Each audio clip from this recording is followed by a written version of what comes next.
And I could be wrong, I'm happy to be corrected, but by the looks of it, it looks like they're trying to make the cast as inclusive as possible. Now, I don't have a problem with inclusive casts. I'm very happy to see people from all different ethnic backgrounds to be shown on screen. The only thing I have a problem with is when you choose a setting where such diversity wouldn't really work. But as I say, before I can completely point the finger and say, this is nonsense, why did they cast this actor, I need to see the roles.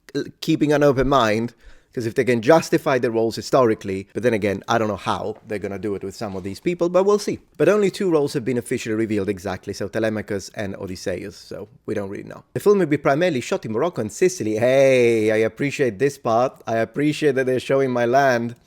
Nolan is choosing to stay as true to the source material as possible. Well, this kind of contrasts with the casting then, unless there is something I'm missing. Even if some of the locations in the epic are mythical, according to Variety, part of the film will be filmed in Sicily, which according to scholars was a location for Odysseus. I'll come back and comment on that. Wandering in the epic composed by Homer around 8th century BC. Some of the specific sites include the volcanic Aeolian Islands, Isole Eolie, as well as Favignana, sometimes referred to as Goat Island, a picturesque island part of the Egadian archipelago located off Sicily's northwest coast. Yes, and I do confirm that it's very picturesque. Variety also listed Morocco and the United Kingdom as shooting locations. United Kingdom! Are they gonna pretend it's something else, I imagine? Because I know people do that a lot. Like The Lord of the Rings was partly shot in New Zealand, but it wasn't supposed to be New Zealand, so a forest is a forest, I suppose. But I wonder how they're gonna, why this choice would...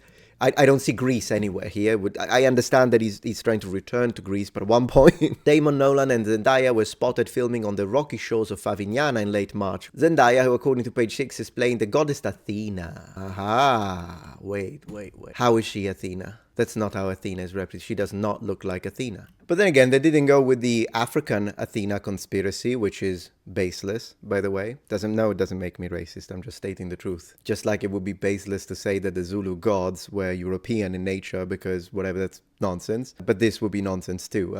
This is nonsense as well. But we know that this has been pushed. This is supposed to be Achilles. This is supposed to be Zeus. And on Reddit, they say that they're going to cast Kenya's Lupita Nyong as Athena. Which one is it? We don't know, but it wouldn't surprise me because already in this show about Achilles, they did represent Athena as African, meaning black African. And of course, this is Achilles, even though he's described as having blonde hair. Not only his hair is not blonde, but he doesn't have hair. So there is that. I've already talked about this a few years ago. I don't need to go back. All I'm saying is, if Nolan is stating that he's sticking to the source material, wants to be as true as possible to the source material, then you should represent them as Greeks and Mediterranean people.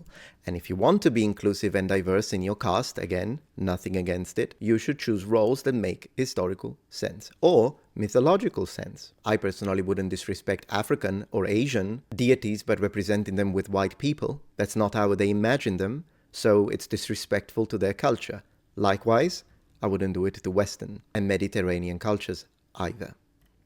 Damon was seen sporting a beard and worn brown linen pants. Right, Matt Damon seen filming on the set of Odyssey in Italy, yes. Nolan's love of IMAX cameras and pushing the technology to the next level has been documented across his body of work, including the Dark Knight trilogy, Inception, Interstellar was fun, Dunkirk, and his most recent work, Oppenheimer. Yeah, Oppenheimer was a pretty good watch, although a little heavy towards the middle.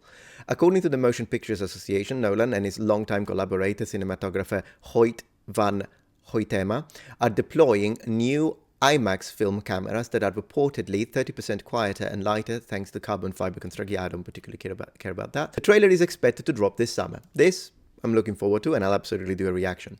There is no footage from the film yet, nor is there a trailer. Don't believe any of the AI spliced trailers you might find on YouTube right now. Yeah, I hate those. If there is one thing that really pisses me off, are the fake AI trailers. They just piss me off. But remove the AI for a moment, unless people are just doing it for fun. They're like, hey, let's just make a trailer, like a fan-made, and they tell you it's fan-made at the beginning, and they make it known on the thumbnail and title, then I have no problems with it. Have fun with it. But oftentimes that's not how it works. They clickbait you into thinking that that's the original, or even write official when it's not, which is honestly false advertisement, and that actually enrages me. According to World of Real, a trailer for the Odyssey is now expected to drop in July. I'm looking forward to that, which will be in line with previous NOLA's releases, with trailers arriving a year ahead of the film's release. The most likely movie to have a trailer, or at least a teaser trailer, for the Odyssey would be Jurassic World Rebirth. Alright. And it will premiere on July 17th, 2026, so that's when they actually finish the movie.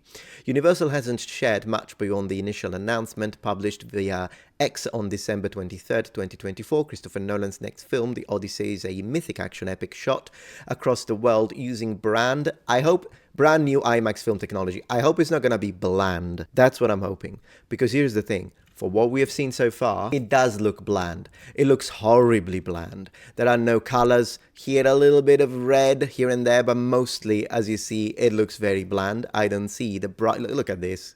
What the heck is this?